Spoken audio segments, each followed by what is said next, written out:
Yes, good morning, good evening everyone. Sa lahat ng mga nandito po sa page na to, Business for Everyone. Hello po sa inyong lahat and I'm so glad to be here tonight, today, and makapag-share po ng konting inspiration and not just inspiration but advice to all our OFW kababayans na nandito po sa page na to right now kasi wow, we have 84 viewers and counting right now. And as you can see, etong page na to po, etong campaign na to, we just made it this year. So you are very blessed. You are very lucky kasi napabilang ka sa mga pioneers na talagang makakasabay dito sa campaign ng grupo natin. Kasi kung hindi nyo po na itatanong, yung grupo natin, napakarami na pong mga natutulungang mga OFWs all over the world na magkaroon ng malaking ipon and eventually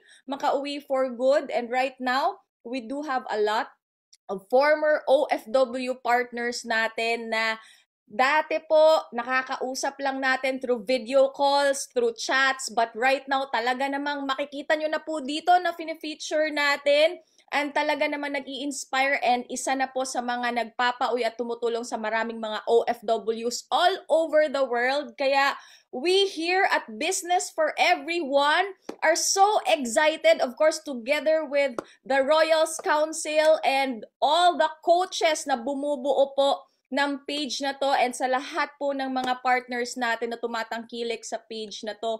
Ang layunin po ng campaign natin for this year is to really reach out to more OFWs all over the world kasi alam na alam po namin, kabisado po namin ang hinaing ng bawat OFW na mga kababayan natin na syempre alam po namin na ikaw ngayon na nanonood or makakapanood ka man ng replay ng video na to, gustong gusto mo talagang makauwi for good para makasama mo yung pamilya mo, yung mga lungkot na nararamdaman mo right now, gusto mong maibsan yan, gusto mong matapos yan, kaya naman gusto mong magkaroon ka ng another chance, gusto mong meron kang panghawakan na another opportunity na kaya kang pauwiin for good para definitely makasama mo yung pamilya mo dito at kung mag-a-abroad ka man ulit, hindi na para mga muhan, kundi mamamasyal-masyal na lang. And speaking of pag-a-abroad na mamamasyal-masyal na lang, actually, right now, I am fresh from South Korea. Kakagaling ko lang pong ma-experience ang snow doon, ang winter doon, and napakasarap bilang isang Pinoy na nangingibang bansa po tayo, hindi para magtrabaho, 'di ba, kundi para maging turista na ang mga nagsisilbi po sa amin doon ay talagang mga Koreano talaga, mga lokal sa lugar na yon. And for sure, meron tayo ditong mga kababayan na nag-work sa South Korea and nag-work sa iba't ibang parts, iba't ibang bansa sa buong mundo. And this campaign, I know talagang lalaki at lalaki to kasi sobrang ganda ng intensyon natin na ang gusto natin makapagpauwi tayo ng at least 100 OFWs for this year, 2023. 'Di ba? This year alone, 'di ba? Hindi pa po kasama sa mga hindi pa mag-i-end ang kontrata ngayong taon, 'di ba? Na ang goal natin sa iyo is talagang makapag-ipon ka para kung next year man mag-i-end yung kontrata mo, definitely kaya mo at meron ka ng kumpiyansa na talagang sabihin sa sarili mong, eto na, tutuldukan ko na ang pagiging OFW ko. So, yun ang napakagandang topic natin for tonight, for this morning, kasi ang pag-uusapan natin talaga is paano mo ba matutuldukan ang iyong pagiging OFW. So, bago po ako magsimula, yan, paki-comment naman kung nasa ang bansa ka right now. Di ba? Para makita natin and comment ka lang dyan kasi syempre alam ko right now this in the Philippines is 4 a.m. So dyan sa inyo right now for sure mga 11 p.m. na. So para itaas natin ulit ang excitement. So I am excited para makita din ng ating mga coaches na talagang nandyan ka po kasi itong event na to ay talagang ni-request ng ating council and coaches na ibahagi po sa inyo. So, for how many years that I have been doing this business online and as the founder of this team that we have, Royals International Empire, isa sa major na talagang tinutulungan po natin are OFWs. And sa hinabahaba ng taon, na tumutulong tayo sa napakaraming mga OFWs, marami tayong mga realizations sa mga OFWs na kumbaga nakalap natin na nasabi natin na ito yung mga kadalasang pinagdadaanan ng ating mga kababayang OFWs. So, isa-isahin po natin yung mga concerns na yan kasi etong negosyo po natin ang sinusolusyonan natin. Kaya tayo may business for everyone kasi nga ang sinusolusyonan natin dito is kung ano po yung mga existing na concerns or kung ano po yung mga existing na mga problema ng mga OFWs na kayang-kaya pong solusyonan ng empire natin, ng community natin at the same time ng online platform na ginagawa natin kasi marami na po talaga tayong mga naparesulta na mga iba't ibang OFW sa iba't ibang bansa. So unang-una, hindi natin maikakaila po na marami ako mga nakakausap na mga OFWs tumatagal sa abroad na walang naiipon. Isa po yan talaga sa major concern. Kung ikaw ay agree, mag-comment ka naman dyan ng I agree. 'Di ba? Para at least interactive lang po tayo kahit na live po ito. So, marami sa mga kababayan natin ang tumatagal sa abroad na edad lang ang tumataas. Tama, at walang nangyayaring pagbabago. Marami sa mga kababayan natin sa inyo, lalo na po sa mga pamilyado na namimiss ang pamilya, 'di ba? During the times na mga special occasions, Pasko, New Year, birthday ng family, birthday mo mismo, 'di ba? Hanggang message lang, hanggang video call lang, 'di ba? How you wish na kasama mo yung family mo sa mga special occasions ng buhay mo, ng buhay nila.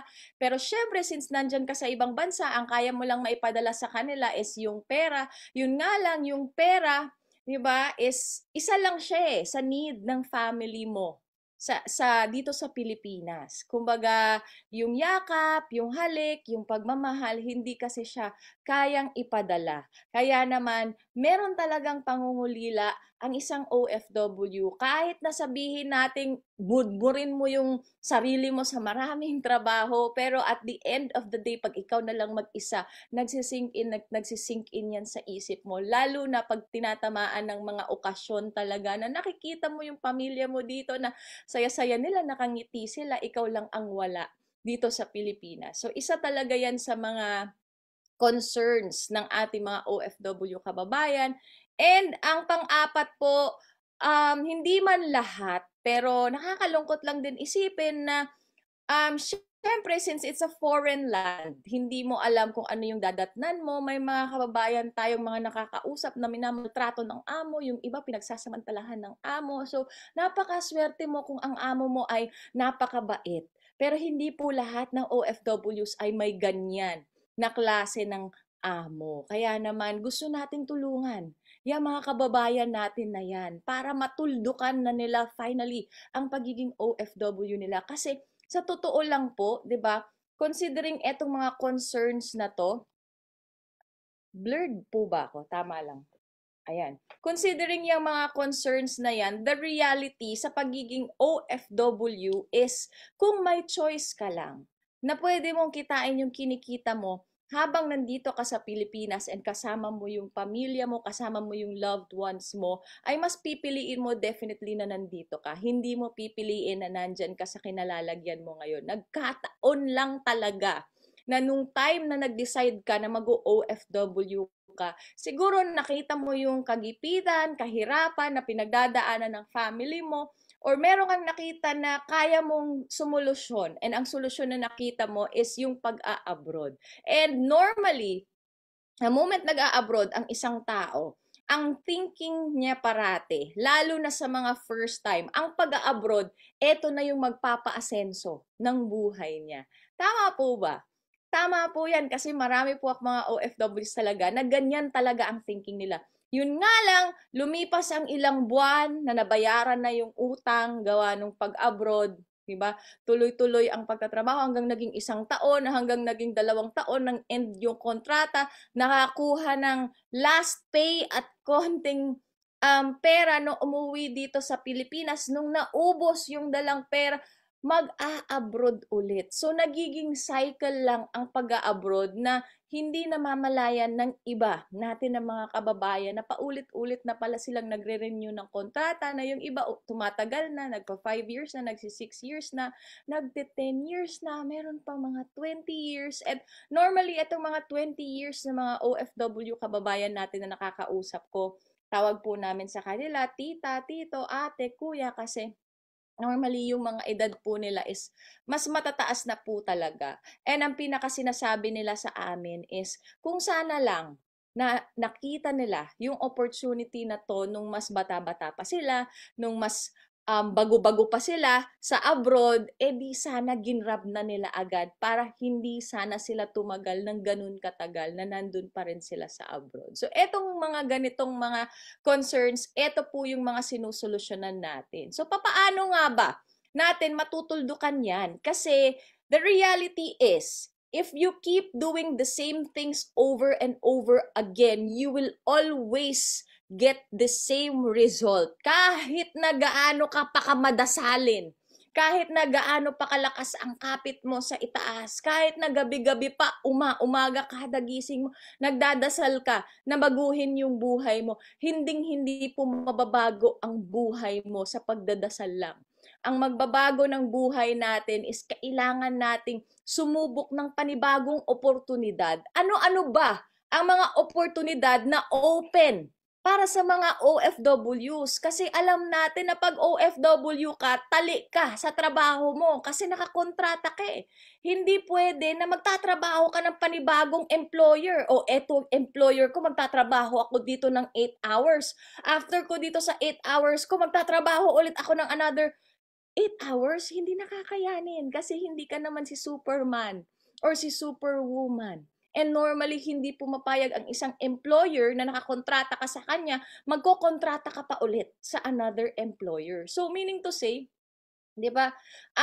Lalo na po pag nasa larangan ka ng household help, 'di ba? Yaya ka, normally isa lang talaga ang trabaho mo. Pero meron tayong mga OFW na nasa ibang bansa na freelance sila, nagkakaroon sila ng second job, third job. Normally, etong mga to, hindi ko lang masyado kabisado kung dito sa Asian countries may ganito din ba. Pero normally, sa mga Canada, sa mga Switzerland, sa mga Europe, ayan, yung mga US, ayan yung mga bansa na pwede na ang isang OFW ay magkaroon ng second job, triple job sa isang araw. Yun nga lang, syempre, pag double job, triple job ka, talagang ano yan, labanan ng pasipagan talaga yan.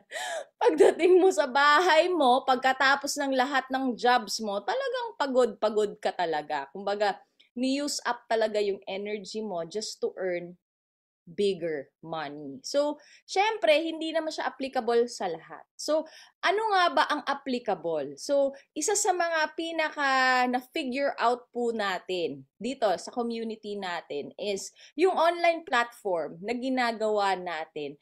Ito talaga po ang swak na swak para sa mga OFW kababayan natin na gustong-gustong magkaipon, gustong-gustong makauwi for good para makasama yung pamilya. Bakit? Kasi yung online platform na meron tayo is pwede mong gawin sa free time mo. Yung online platform na meron tayo, hindi kailangan mataas ang kalidad ng iyong pinag-aralan. Dito sa online platform na meron tayo, kahit grade 1, grade 2 ka, 'di ba? Natapos mo, hindi ka nakapagtapos ng pag-aaral. In fact, alam niyo po ba, yung isa sa mga mentors ko sa business na to, high school grad lang ang tinapos. Pero kumikita ngayon ng milyon-milyon. Yun ang nagpa-inspire sa akin. Nasabi ko, ito todo ko talaga. Dito sa negosyong to, kahit na professional po ako, talagang nakita ko yung potential ng business. Bakit? Kasi maraming mga humble profile na mga labandera, security guard, mga nagwo-work lang na minimum wage ang kinikita, high school grad, hindi nakapagtapos ng pag-aaral, name it. 'Di ba? Lahat umasenso. So sabi ko kung umaasenso yung mga ganito na background, kaya din ng isang nurse na kagaya ko. And buti na lang talagang nakapag-decide ako kasi talagang na-figure out natin itong online platform na meron tayo na right now yung mission natin, isa sa malaking mission natin sa buhay is talagang tumulong sa napakaraming OFWs all over the world. So, bakit nga ba?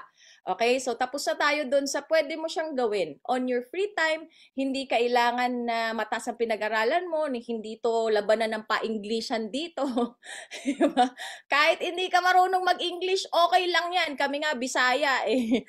Kumita kami dito sa negosyong to. So, wala pong requirement. Ang pinaka-requirement dito, may pangarap ka ba? Ang pinaka-requirement dito, may kagustuhan ka ba sa puso mo na magbago yung buhay mo?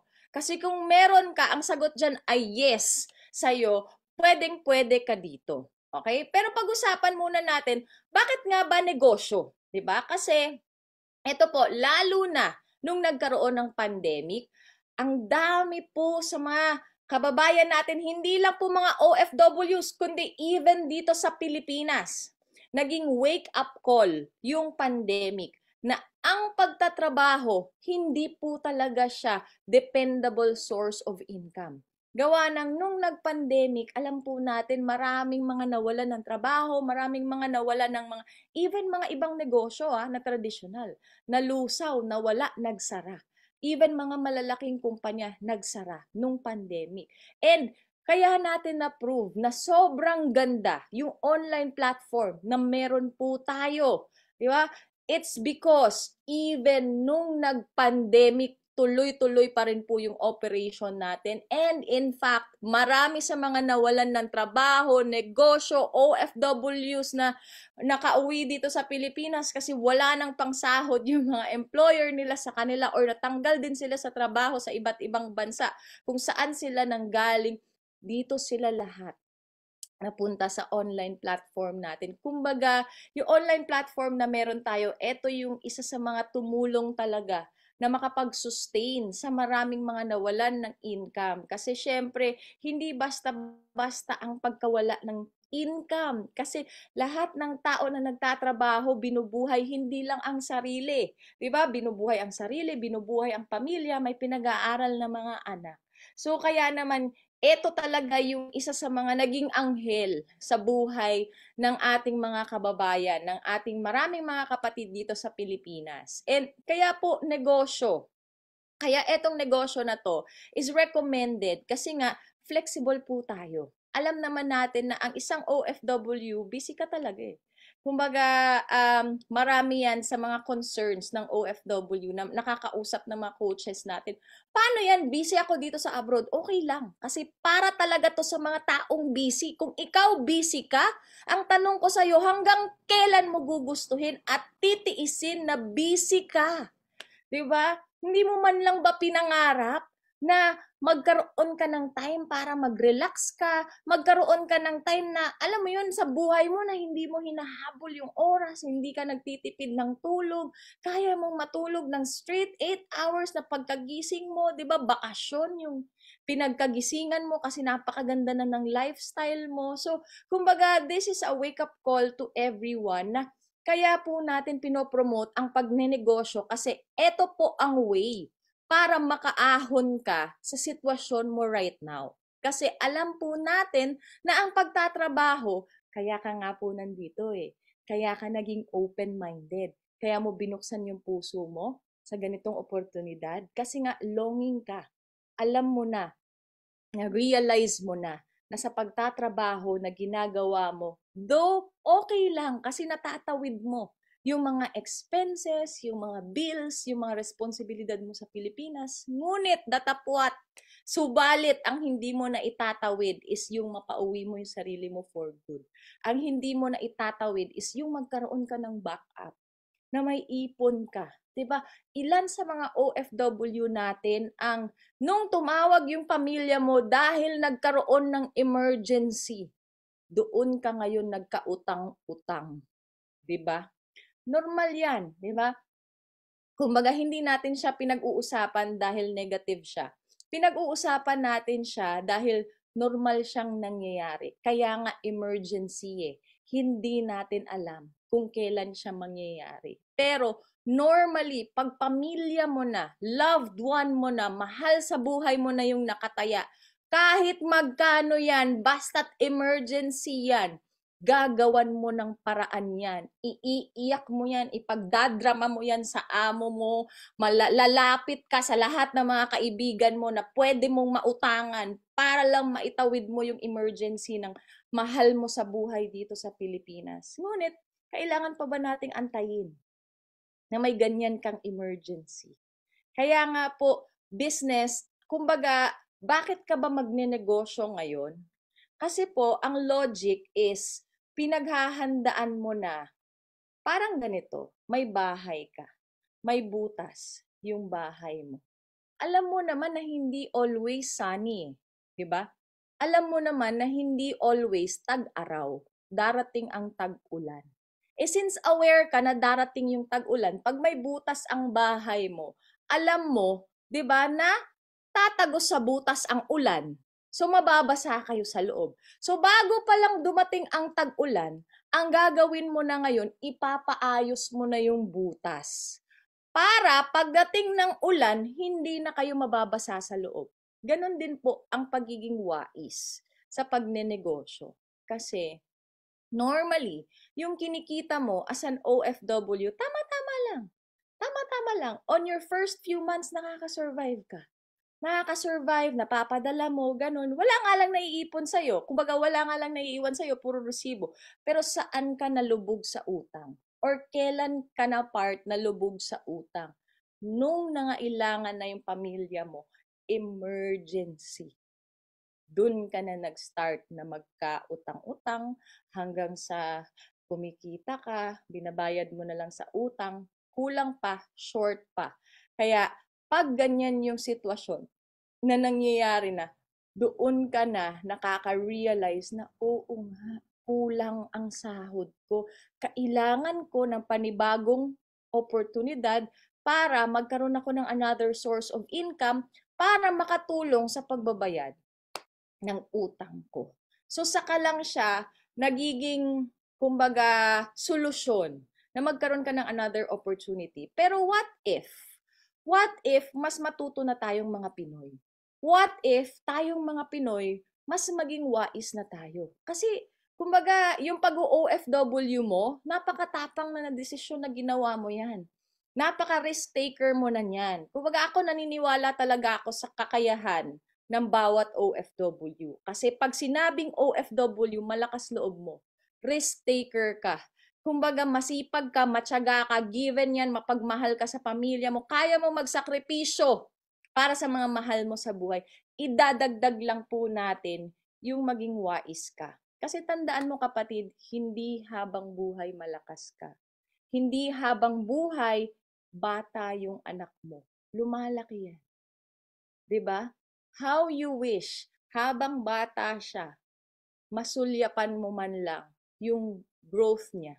Tama ba? I mean, yung mga ganun na mga realities, kasi time flies eh. Kumbaga, ang pera, pag nawala yan, kikitain mo yan ulit.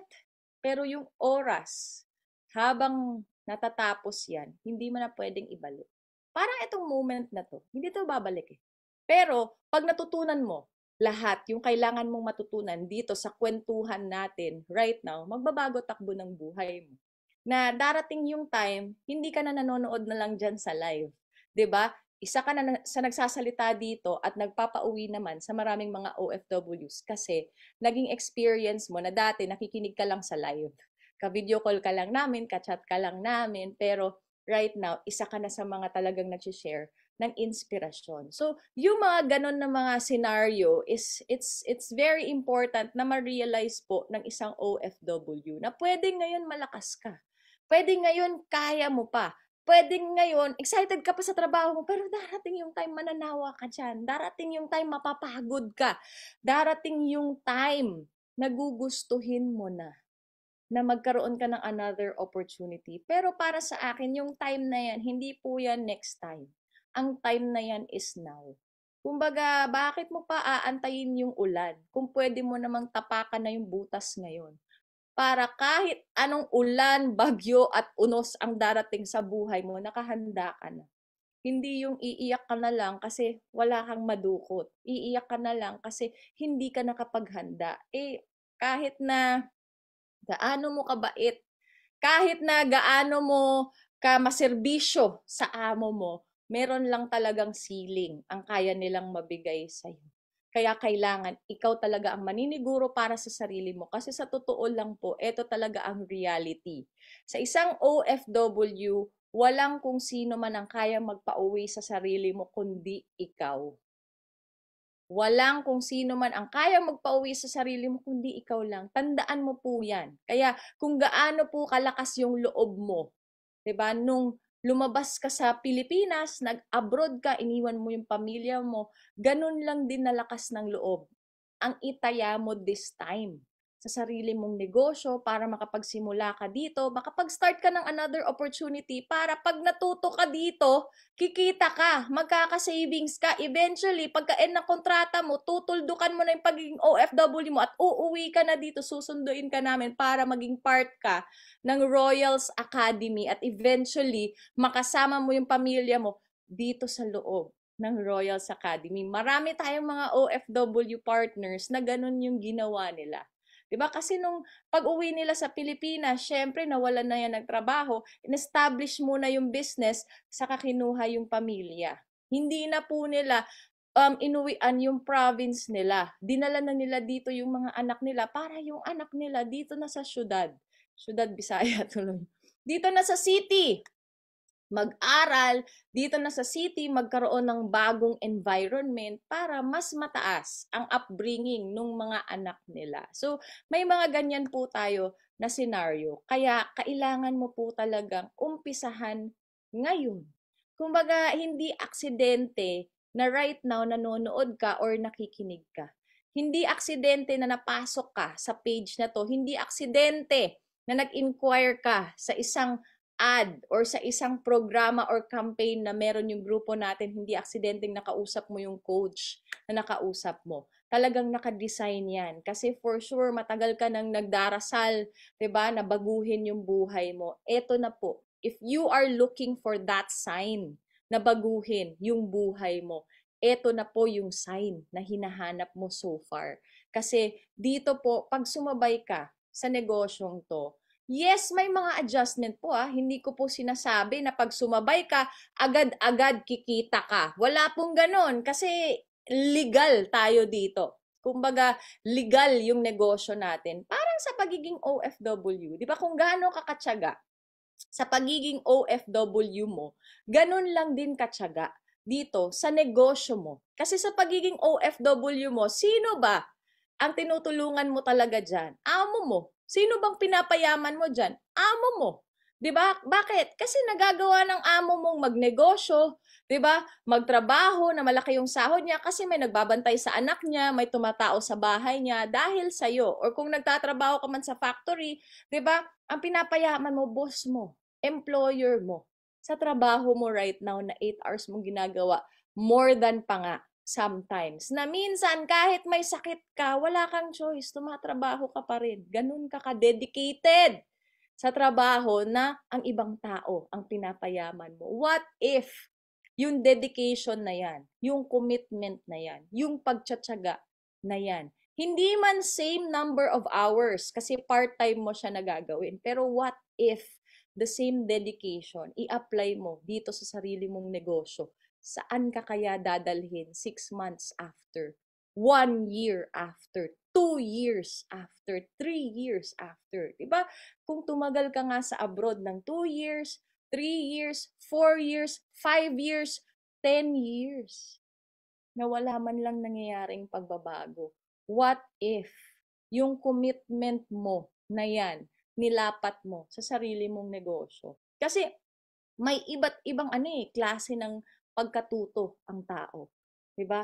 Ako po, hindi po ako natututo agad sa sinasabi lang. Kailangan kong makita paano ginagawa, kailangan kong ulit-ulitin ang isang bagay para talagang matutunan ko. So, depende po 'yan sa learning capability mo. Pero isa lang ang sure ko, lahat natututunan. So, kung lahat pala natututunan, pag-aralan mo na paano ka aasenso, paano magbabago yung buhay mo para this 2023, it's going to be a different game for you. This 2023, ibang-iba ang magiging resulta mo. This 2023, tama ng pagdadrama. Di ba? Kasi walang puwang sa mundo ang pagdadrama. Di ba? Ang pinakakailangan mong gawin, you have to take back your power. Alam mo bang sobrang powerful mo? Alam mo bang sobrang galing mo? Hindi mo lang nailalabas. Bakit? Kasi doon ka nakafocus sa past. 'Di ba? Doon ka nakafocus sa mga problema mo right now. Doon ka nakafocus sa mga reklamo mo. What if i-shift natin yan? This time, kung may problema ka man, hindi ka na magfo-focus sa problema, kundi magfo-focus ka na sa solusyon. This time, kung meron ka mang ayaw na nangyayari sa buhay mo, this time, since solusyon na yung ginagawa natin, magfo-focus ka na araw-araw sa mga gusto mong mangyari, hindi na sa mga nangyayari na hindi mo gusto. Gaano kaya kaganda ang igaganda ng buhay mo? Kasi sa amin po, gaya na lang po sa akin, hindi naman po ganito agad yung naging buhay ko. I started, pinangutang ko lang yung aking pang-join dito sa negosyong to. Pinangutang ko po yung pang-start ko dito. Nung nabulungan ako, nung mentor ko, na ang pinaka magpapayaman sa akin dito is pag naka-multiple accounts ako or millionaires package ako, nangutang ulit ako. Kumaga ganun kalakas loob ko. Alam niyo po ba, hindi po pera yung pinuhunan ko dito. Kasi yung pera, pinangutang ko lang sa iba't ibang tao. Ang pinakapuhunan ko po dito, yung lakas ng loob na meron ako. Tsaka yung kagustuhan ko talagang magbago yung buhay ko. Naranasan ko po ang buhay na marangya kasi dati po marangya yung buhay namin.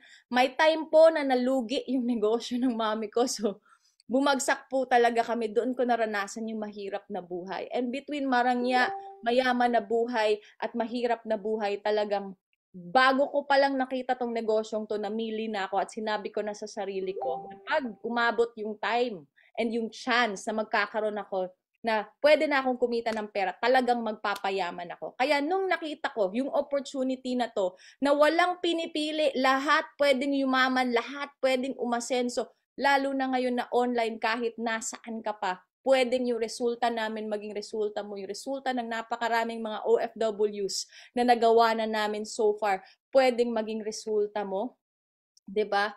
Kaya kayang-kaya mo talaga siyang gawin, kagaya ng ginawa namin. So, pinangutang ko lang talaga siya. And ang nag-focus ako nung time na yun, hindi sa kung ano yung ilalabas ko. 'Di ba? Nag-focus ako sa kung ano yung buhay na pwedeng ibalik sa akin. Kasi dati, even when I was starting, na wala akong pera, sobrang mayaman na yung utak ko eh. Kasi yung utak ko, sobrang laki niyang mangarap. Sobrang gusto kong yumaman. Tinaga ko talaga sa utak at sa puso ko, lalo na nung nakita ko na tong opportunity na to. At lalo na nung nakita ko na napakarami ng yumaman sa negosyong to, na dito din talaga ako yayaman. Fast forward 11 years after, right now, I am already earning minimum 2 million pesos per month, and this year po, kikita ako ng minimum 5 million pesos per month. Kaya naman po, sobrang, alam mo, even po ako, nai-inspire ako sa nangyayari sa buhay ko. Kasi ano lang ba yung ginagawa ko sa araw-araw? Tumutulong. I cannot think of any other business na pwede kong gawin na ganito kasaya yung pakiramdam na binibigay sa akin. Actually, right now po, it's already 4:35 a.m. Malapit na po tayong mag-end dito sa live natin kasi this is just a very quick live, 30 minutes lang po ito. Talagang we just want to give inspiration sa'yo in the middle of your work or at the end of your work para talagang baguhin mo yung buhay mo.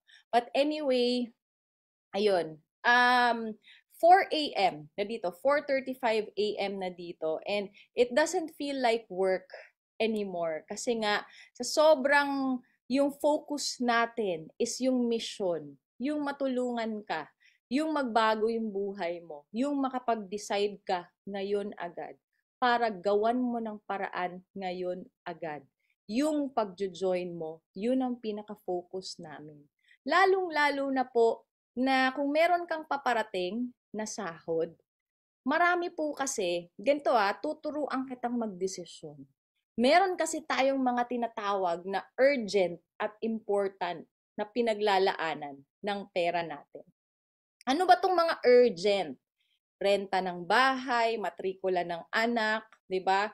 Ang pangsustento sa pamilya mo dito, 'yan ang mga urgent. Ano ba tong important? Ito yung mga sagot or solusyon sa mga existing mong problema. Magkaroon ng ipon, makauwi for good, makasama mo yung pamilya mo. So, urgent and important. Ito yung mga pwedeng paglaanan mo ng pera mo. So, sa maraming OFWs na right now, nagkakaipon na yung mga karamihan sa kanila nakauwi na po dito sa Pilipinas for good, between urgent and important, ang inuna po nilang lapatan ng sahod nila. Guess what? Sige, comment mo dyan.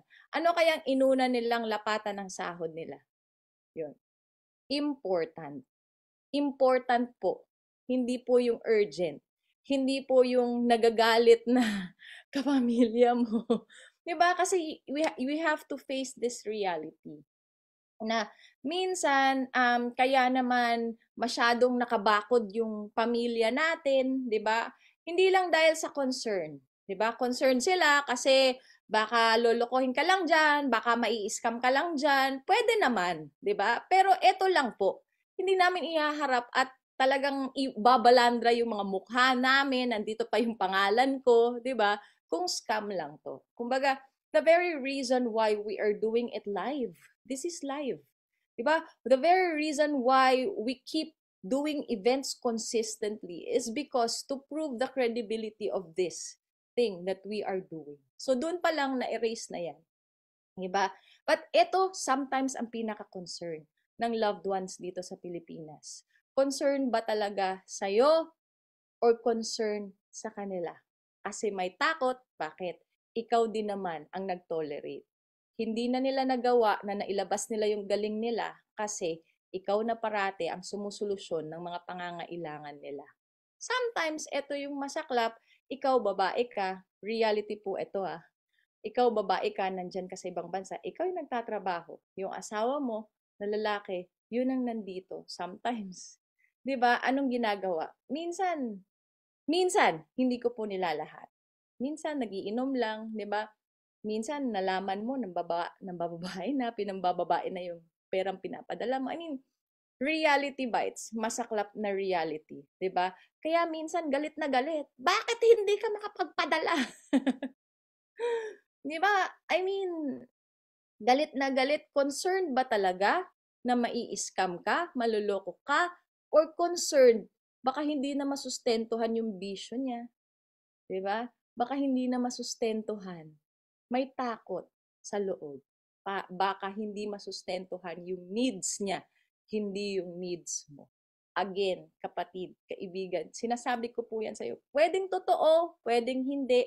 Pag totoo, then this is the sign. Pag hindi naman totoo, okay lang, palipasin mo lang po yung sinasabi ko. Pero sinasabi ko po yan sa inyo kasi reality, kailangan nating kumbaga sometimes sampalin yung sarili natin ng reality para ma-move tayo to change. Na hindi dapat habang buhay, ibang tao ang iniisip mo. Hindi dapat habang buhay, dito ka lang sa urgent, maglalapat ng pera mo. Dapat, as soon as possible, sa pinakaunang mahahawakan mo na sahod, na pera, or kung gagawan mo man siya ng paraan, ilapat mo naman dito sa important. Ilapat mo naman dito sa bagay na pwede kang magkaipon, makauwi for good para makasama mo sila. Hindi yung puro pera na lang ang pinapadala mo, 'di ba? At ikaw pa rin at the end of the day ang nasasakripisyo. Tandaan mo hindi ka pa bata. tandaan mo yung mga anak mo hindi parating bata. At tandaan mo yung asawa mo, kung may asawa ka man, may mga physical na pangangailangan yan. Na sometimes kaya napipilitang maghanap ng iba kasi nga wala ka. Hanggang kailan ganyan ang sitwasyon?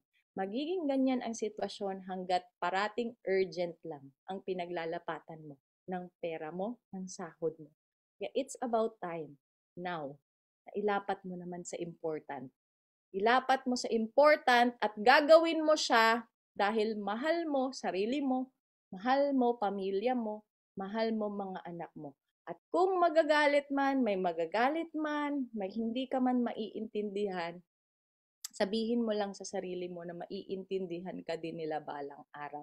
Ganun talaga. Pag nag-make ka ng move na baguhin mo yung buhay mo, sometimes merong mga masasabi sa'yo ang mga tao na malalapit sa'yo. But it's okay. Ang importante, alam mo kung bakit mo siya kailangan gawin, bakit mo siya ginagawa, alam mo na nanggagaling pa rin yan sa pagmamahal, at alam mo na etong ginagawa mo, hindi lang to para sa sarili mo, kundi damay-damay din pati lahat ng mga mahal mo sa buhay. Kasi sa totoo lang, hindi naman kailangan na buong pamilya mo maging negosyante para magbago ang daloy ng ang status ng angkan ninyo. Ikaw lang, na maging positibo ka lang, maging negosyante ka lang, kayang-kaya mong baguhin ang status ng buong pamilya mo. Na from, kung pinanganak ka mang mahirap, hindi mo kasalanan yon. Pero, kaya mong tuldukan yung kahirapan na yan right at this very moment. Kasi since nakita mo na tong opportunity na to, and eto pa yung malupit, eto pa yung pinakamaganda, kasi hindi mo siya gagawin ng mag-isa. Gagawin natin ng magkasama. Kahit nandyan ka sa abroad, papitik-pitik mo lang siya na gagawin.